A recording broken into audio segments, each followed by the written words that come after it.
My mom smiled and said, "We knew you wouldn't mind helping your sister." After I found my stuff thrown into storage and my sister had fully moved into my apartment, so I filed multiple police reports. Here I am sitting in a hotel room because my own apartment isn't mine anymore, at least not in any way that feels familiar. 2 weeks ago, I left for what was supposed to be a relaxing vacation in Europe, my first real break after 3 years of working non-stop at my marketing firm. I saved for months, planned everything meticulously, and was genuinely excited to disconnect from everyday stress. The trip itself was incredible. I visited cities I'd always dreamed of seeing, ate amazing food, and actually managed to avoid checking work emails for almost the entire time. That all came crashing down the moment I opened my apartment door yesterday. At first I thought I had somehow entered the wrong unit. The layout was the same, but absolutely nothing else was. The walls had been repainted from my preferred dark blue to a pale pink. My furniture, a leather sectional I had saved for months to buy my carefully curated bookshelves, my desk set up for gaming, all gone. In their place were items I'd never seen before. A floral couch, white IKEA furniture, and framed artwork that definitely wasn't mine. I stood frozen in the doorway, convinced I was hallucinating from jet lag. Then I noticed a photo on the wall. My sister, Addison 26F, with my parents at her college graduation. That's when I knew this wasn't a mistake or a prank. This was deliberate. I immediately called my Super James, who came up looking extremely uncomfortable. He hemmed and hawed before finally admitting that my parents had coordinated this renovation with him while I was gone. Apparently, they told him they were the owners of the apartment. They're not. I bought this place with my own money 2 years ago, and that I had approved the changes. I absolutely did not. Your folks said it was going to be a nice surprise for you, James said, avoiding eye contact. They said your sister needed a place to stay for a while and you had agreed to let her use your apartment. I was speechless. Addison has always been the golden child in our family. She struggled to hold down jobs after college, constantly starting and abandoning career paths while my parents financially support her. Meanwhile, I worked through college, saved diligently, and built my life independently. The contrast in how we've been treated has always been stark, but this crosses every conceivable line. When I finally gathered myself enough to call my parents, their response was infuriating. "We knew you wouldn't mind helping your sister," my mom said cheerfully, as if she hadn't just orchestrated a complete violation of my property and privacy. Addison needed a fresh start after her breakup with Tyler. "And your place is in such a nice neighborhood. You're always working anyway, so we figured you wouldn't be there much," my father chimed in. "Besides, we put all your things in storage. You can get them whenever you want. We paid for 3 months up front." When I asked where I was supposed to live, my mother suggested I could crash on a friend's couch for a bit until I found a new place, or maybe stay with Addison until she gets back on her feet. Let me be clear. I did not give permission for any of this. I did not offer my apartment to my sister, and I certainly did not authorize anyone to move my belongings into storage. I called my sister next, hoping she might at least recognize how wrong this was. Instead, she acted like I was overreacting. "Mom and Dad said you were fine with it," she insisted. "They wouldn't have done it if you weren't okay with it. Besides, I really needed this." Tyler was so toxic, and I just couldn't stay in our apartment after the breakup.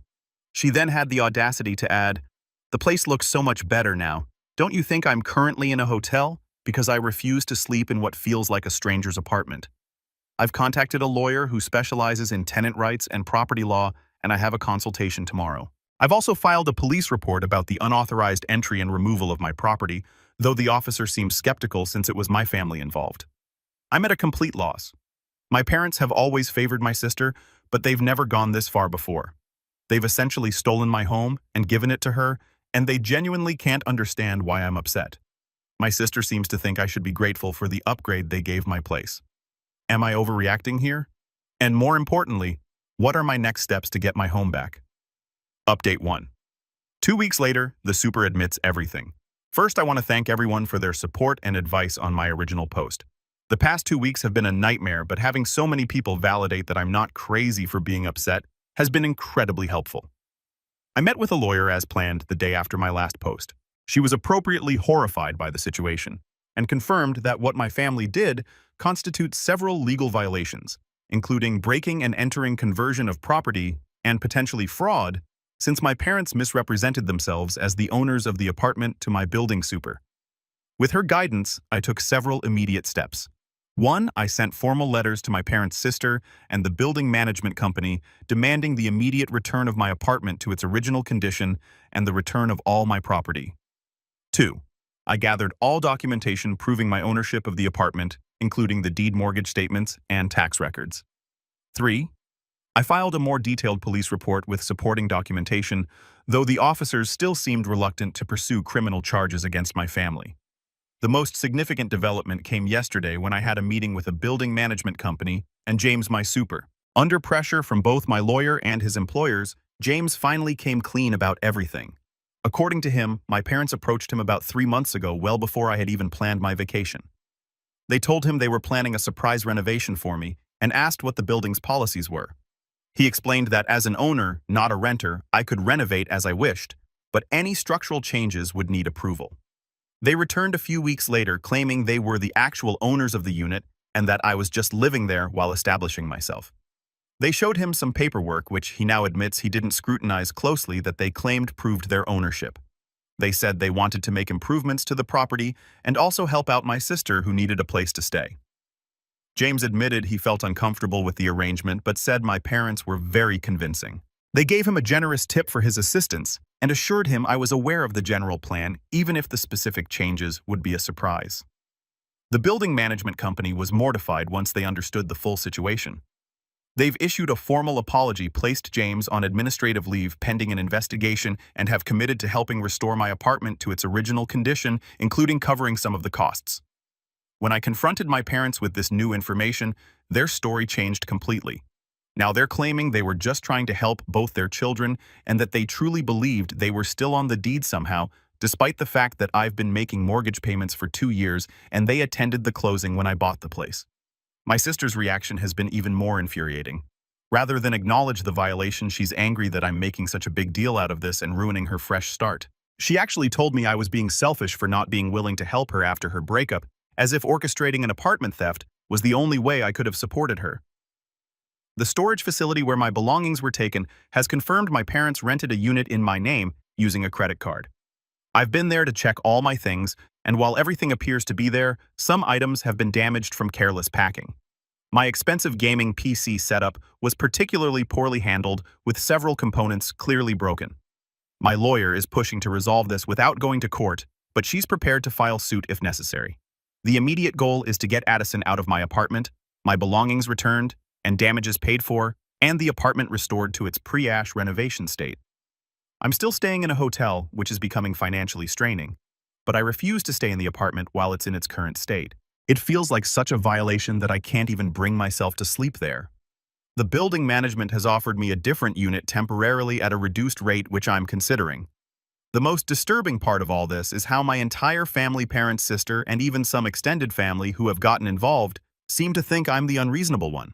My aunt actually called to tell me I should be more understanding of Addison's needs, and that sharing is what families do. I'm standing my ground, but the emotional toll is immense.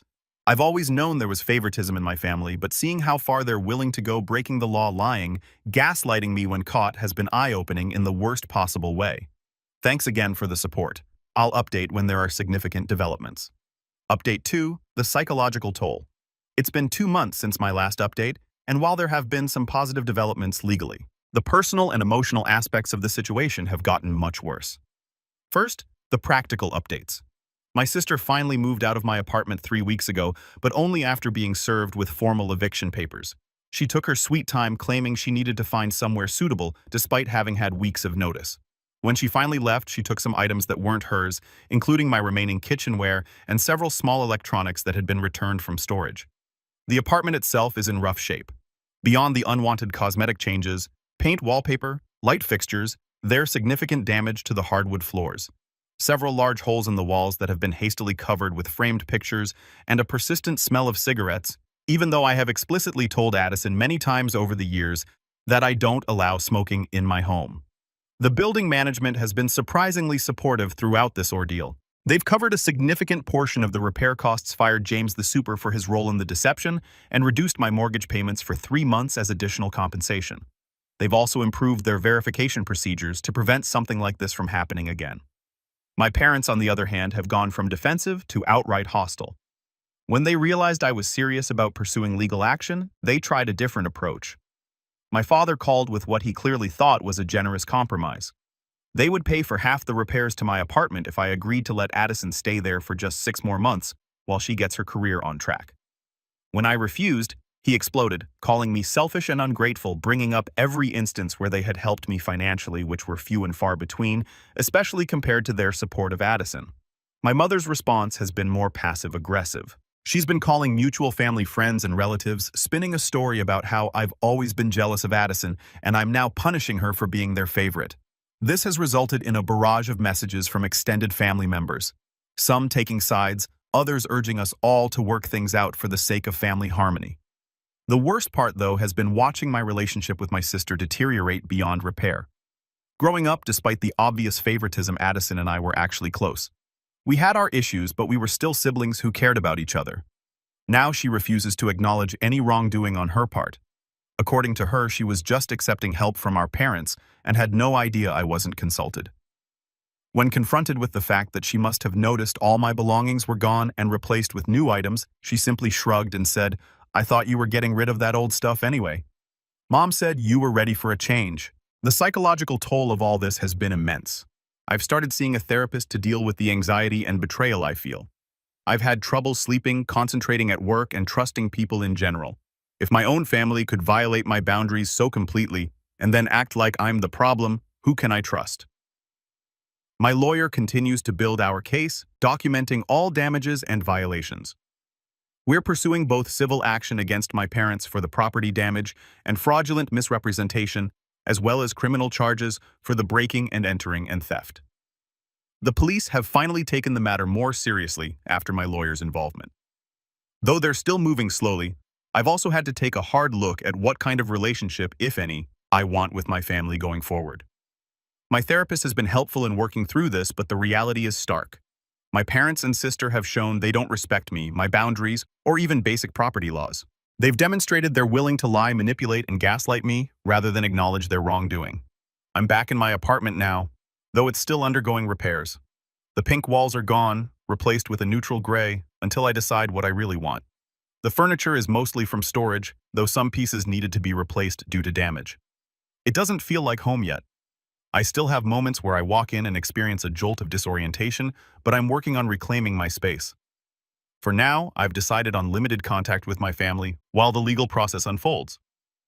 Each conversation seems to devolve into accusations and guilt-tripping, which my therapist has helped me recognize as emotionally manipulative tactics. Thank you all again for your support and advice. It means more than you know to have outside perspectives validating that this situation is as outrageous as it feels. Update 3. An unexpected ally. It's been half a year since this nightmare began, and I'm finally starting to feel like I'm regaining control of my life. The legal proceedings are moving forward. My apartment truly feels like mine again, and I've come to some important decisions about my family relationships. But the most unexpected development has been finding an ally in Tyler, my sister's ex-boyfriend. About 2 months ago, I received a message from him asking to meet. I was hesitant at first. I barely knew him beyond occasional family gatherings, but he said he had information that might be relevant to my situation.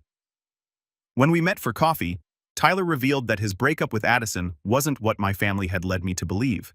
According to them, Tyler was toxic and controlling, and Addison needed to escape their apartment after he broke things off. The reality, according to Tyler, and backed up with considerable evidence, was entirely different. Tyler explained that he had begun noticing concerning financial behavior from Addison about a year into their relationship. She would make large purchases without consulting him despite their agreement to discuss any spending over $200, and was consistently late with her share of the rent. When he tried to address these issues, she would become defensive and accuse him of trying to control her. The real breaking point came when Tyler discovered Addison had opened several credit cards in his name and racked up over $15,000 in debt. When confronted, she didn't deny it, but instead insisted she had planned to pay it all back before he noticed. She said she deserved nice things and that he was too obsessed with saving money. Tyler broke up with her immediately and began the process of disputing the fraudulent charges and repairing his credit. That's when my parents got involved. They showed up at his apartment, accused him of abandoning Addison over a simple misunderstanding about money, and demanded he take her back. When he refused and mentioned potential legal action over the credit card fraud, they threatened to ruin his reputation and career. They even contacted his employer with false accusations. This pattern sounded disturbingly familiar. The same family who had stolen my apartment and gaslit me about it had done similar things to Tyler. He showed me text messages, emails, and financial statements that corroborated his story, including threatening messages from my father that were eerily similar to ones I had received. Tyler had been following my situation through mutual acquaintances and recognized the parallels. He offered to provide a statement for my legal case detailing his experience with my family's manipulation tactics and dishonesty. He's even agreed to testify if necessary, saying he wants to make sure they can't do this to anyone else. His involvement has significantly strengthened my case. My lawyer was able to use his evidence to establish a pattern of behavior showing that my parents' actions weren't a one-time lapse in judgment, but part of a consistent disregard for boundaries and legal norms when it comes to helping Addison. As for the legal proceedings themselves, there have been major developments. The criminal charges for breaking and entering were ultimately dropped. The DA felt it would be difficult to prove criminal intent given the family relationship, but the civil case is progressing well. We've documented over $18,000 in damages to my property and belongings, plus the hotel costs while I was displaced. My parents, realizing they were likely to lose in court, finally agreed to a settlement last week. They'll pay for all damages, my legal fees, and additional compensation for the disruption to my life. The settlement includes a restraining order preventing them from entering my building without explicit written permission from me. Addison, meanwhile, has moved back in with our parents.